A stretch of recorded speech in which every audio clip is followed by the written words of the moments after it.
Good morning students, my name is Ajit Mishra. I am teacher of social science. Social science में हम क्या पढ़ रहे हैं? क्लास 7 में सोशल साइंस में हम पढ़ रहे हैं page number 86, chapter number 1, the medieval world. ठीक है, मध्यकालीन युग। कब से कब तक मध्यकालीन युग है? From 800 to 1800 AD। Okay, anno domini. You understand? Anno domini 800 से लेके 1800 की हम बात कर रहे हैं। इस मध्यकालीन युग में इसके बीच में क्या हुआ है, इतिहास में क्या हुआ है, यह हम जानने के लिए इस पर्टिकुलर चैप्टर को पढ़ रहे हैं, मध्यकालीन युग। इसमें अगर बात करें तो अर्ली मेडिवल,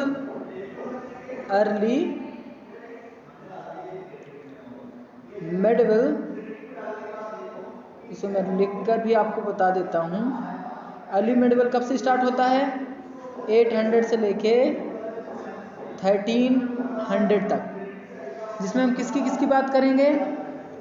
पल्लव वंश जो हैं, उसके बाद प्रतिहार, राष्ट्रकूट, चोल और राजपूत, इनकी बात होगी यहाँ से, ठीक है ना। 800 से लेके 1300 तक इनकी बात करेंगे। उसके बाद हम बात करेंगे, ये अर्ली मेडिवल पीरियड है। उसके बाद लेट मेडिवल पीरियड जो रहेगा, लेट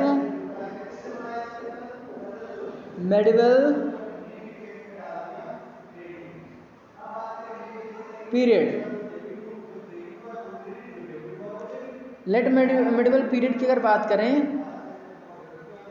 तो वो कब से रहेगा? 1300 से लेके 1800 तक। इसमें हम किन की बात करेंगे? अफगान की बात करेंगे, मुगल्स की बात करेंगे और तुर्क्स की बात करेंगे, है ना। चलिए स्टार्ट करते हैं। ये सब चीज़ें हमने पढ़ ली थी। एक चीज़ मैंने आपको बताना था, AD और BC। चलिए डिस्कस कर लेते हैं वो भी।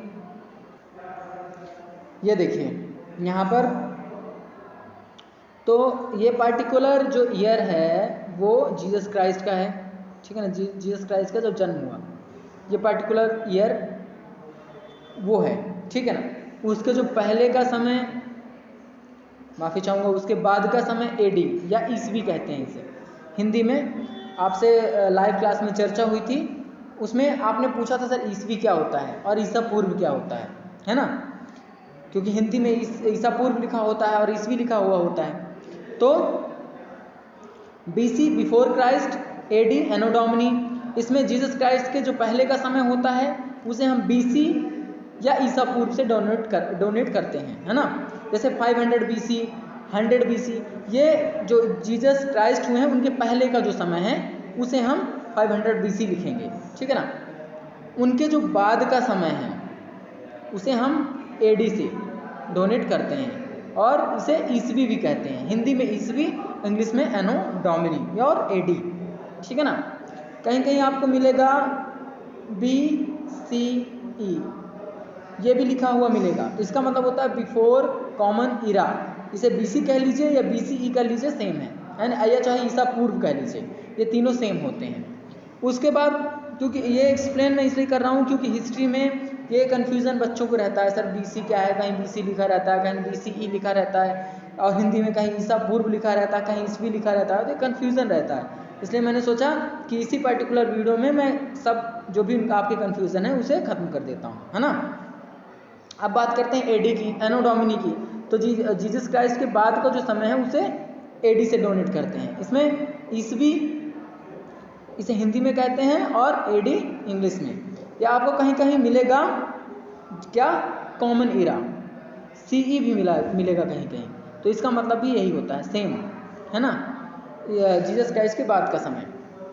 जैसे एग्जाम्पल कुछ ले लेते हैं, 700 AD, 2000 AD एंड 2018 AD। जो अब बात कर लें अगर 2021 की, तो ये भी AD में ही आएगा, ठीक है ना। 2021 AD या ईसवी से कह सकते हैं आप, ठीक है ना। और जो वर्ल्ड कैलेंडर है उसके अकॉर्डिंग जीसस क्राइस्ट का जो है तो ईयर लिया गया है, जीसस क्राइस्ट का ही ईयर से सब काउंट किया गया है ना। तो वर्ल्ड कैलेंडर ये चल रहा है यहाँ पर।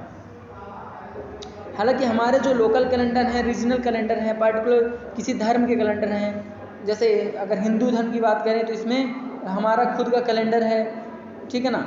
उसमें चैत से स्टार्ट होती हैं, महीना मार्च से स्टार्ट होता है, जो ईयर का फर्स्ट मंथ है वो मार्च से स्टार्ट होता है, मार्च, चैत, बैसाख, जेठ, आषाढ़, सावन, भादो। और जो मुस्लिम्स होते हैं उनके जो कैलेंडर है हिजरी से स्टार्ट होता है। इसमें लिखा होता है 257 हिजरी, ऐसा लिखा हुआ होता है। तो उनके अलग अलग धर्म के अकॉर्डिंग अलग अलग कैलेंडर है, लेकिन वर्ल्ड में, संसार में जो है तो संसार ने एक्सेप्ट इसी कैलेंडर को किया है। आप किसी भी कंट्री में चले जाइए, ये कैलेंडर हर जगह काम आएगा, है ना। तो इवेंट्स जो हैं, घटनाएं जो हैं, इसी कैलेंडर के अकॉर्डिंग पढ़ी जाती हैं, हिस्ट्री में भी और वर्ल्ड में, यानी संसार में भी, हर जगह। चलिए, आई होप कि आपको ये समझ में आ गया होगा, है ना। तो बीसी या ईसा पूर्व, ईसा मसीह के जन्म से पहले का समय, एडी और ईसवी, ईसा मसीह के जन्म के बाद का समय, ठीक है। इसे हम बीसी से डोनेट कर सकते हैं, है ना, बिफोर कॉमन इरा, और इसे किससे डोनेट कर सकते हैं, कॉमन इरा से, सीई, कॉमन इरा से, है ना, ईसवी को, ठीक है। आई होप समझ में आ गया होगा आपको। चलिए आगे चलते हैं, आगे पढ़ते हैं अब हम, है ना। चलिए आगे बात करते हैं हम। चलिए, तो यहाँ हमने क्या क्या पढ़ लिया था, ये सब चीज़ें पढ़ ली थी। उसके बाद change the name of land, जो भारत है उसको हिंदुस्तान भी कहा गया, ठीक है ना। हमारे जो वेद हैं, पुराण हैं, उनमें भारत वर्ष भी कहा गया, है ना, आर्यवर्त भी कहा गया। तो डिफरेंट डिफरेंट नाम हमारे इंडिया को दिए गए हैं। अरब और मुगल्स ने इसको क्या बोला, हिंदुस्तान बोला, और इधर एरिया में रहने वाले, हिंदुस्तान में रहने वाले लोगों को हिंदू बोलने लगे वो, है ना। चलिए अब सोर्स ऑफ हिस्ट्री की तरफ बढ़ते हैं हम। सोर्स ऑफ हिस्ट्री में हमने पढ़ लिया था जो हमारा इतिहास है उसको जानने के दो ही साधन हैं। या तो हमारे पास आर्कियोलॉजिकल सोर्स हों, जैसे इंस्क्रिप्शन, मैन्यूमेंट, बिल्डिंग, या फिर हमारे पास लिटरेरी सोर्स हों जिसमें साहित्यिक चीज़ें होती हैं। तो यहाँ तक हमने पढ़ लिया था, इंस्क्रिप्शन भी पढ़ लिया था, है ना, और मैन्यूमेंट्स, बिल्डिंग्स, स्कल्पचर और पेंटिंग, ये सब हमने पढ़ लिया था वीडियो में, है ना। मैंने आपको बता भी दिया था। प्रशस्ति क्या होती है, ये क्वेश्चन जरूर पूछे जाते हैं आपसे कि क्या है प्रशस्ति। तो जो अंग्रेज, जो राजा होते थे, माफ़ी चाहूँगा, जो राजा होते थे उनको प्रसन्न करने के लिए, उनके प्रेज करने के लिए कुछ पोएम लिखी जाती थी, ठीक है ना। उनकी प्रशंसा के लिए, करने के लिए जो पोएम लिखी जाती थी उसे क्या बोला जाता था, प्रशस्ति, है ना। चलिए आगे चलते हैं। आज कॉइन के बारे में डिस्कस कर लेते हैं, है ना। आई होप कि आपको क्लियर दिख रहा होगा, ना दिखे तो अपनी टेक्स्ट बुक साथ में लेके आप बैठ सकते हैं, है ना। चलिए स्टार्ट करते हैं। कॉइन्स, 1 मिनट और पास कर देता हूँ मैं। Coins the study of coins is known as numismatics. तो जो स्टडी होता है या अध्ययन होता है कॉइन्स का, उसे किस नाम से जाना जाता है, न्यूमिस्मैटिक्स के नाम से, ठीक है, इंग्लिश में। Coin tell us about the king and the extent of their empire, economic status of the kingdom, date, language in use, trade, art, religion and literary skills of a particular time. Coins हमें क्या बताते हैं, हमें बताते हैं राजा के बारे में, राज्य के बारे में, है ना, उसका जो एक्सटेंट पार्टिकुलर होता था उसके बारे में, मतलब स्टैंड का मतलब होता है जो भूतपूर्व जो घटनाएं हुई हैं उसके बारे में, उसके एम्पायर के बारे में, है ना।